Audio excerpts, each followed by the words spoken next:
מה שהיה פעם סוד נשאר סוד.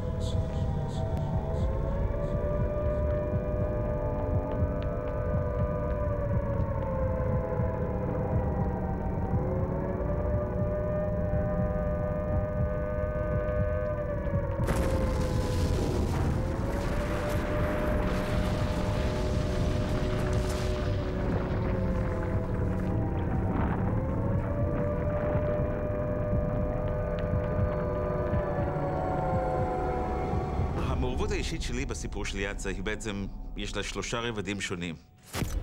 ואני בעצם הייתי האיש העלום, האיש שכבר כשיאצה נעצר, האיש שאסור היה להזכיר את שמו. אני מתעסק בנושאים אסורים בהיסטוריה המאוד חשובה של מדינת ישראל. ההיסטוריה מקשרת בין שואה לתקומה בהיסטוריה של הסיפור הגרעיני, בתעודת הביטוח הלאומית שלנו. ורציתי לספר את ההיסטוריה הזאת גם תוך כדי הגעה למקורות ישראלים.